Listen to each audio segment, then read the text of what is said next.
Today we're going to be talking about seam allowances and the seam guides on your machine.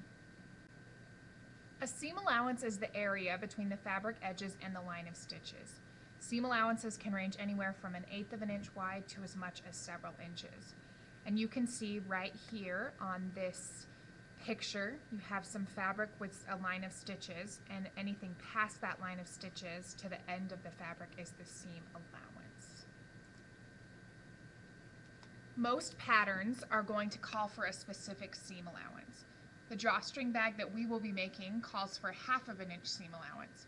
You need to make sure that you are sewing an accurate seam allowance so that your project will work out. If your seams aren't accurate, you might run out of fabric or the pieces that you have might not line up correctly.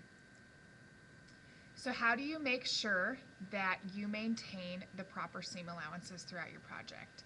One way is to make sure that your needle is always in the center position.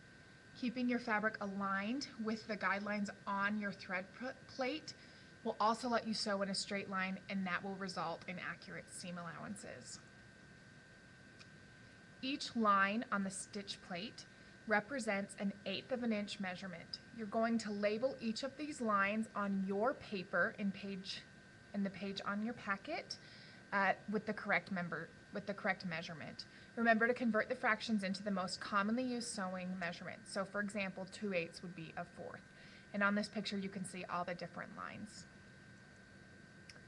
The first line A follows the inside edge of the presser foot, and that is going to be 1/8 of an inch.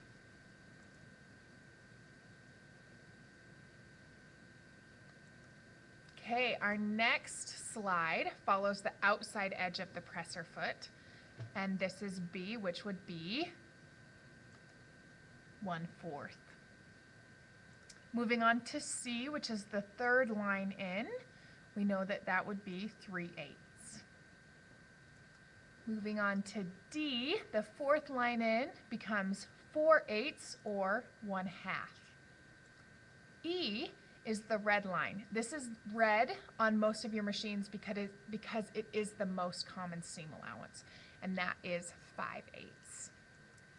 F is 6/8, which we translate to 3/4. G is 7/8. And H is 8/8 or 1. Okay, for your assignment, you're going to label each line on the ruler below with the correct measurements. And I've started this for you. So each line is 1/8. So you're going to start with 0 and you're going to go all the way. It is a little monotonous, but it helps you to practice your measurements. So you're going to go all the way from 0 to the end. And we'll leave this up here so that you can go ahead and have this help you.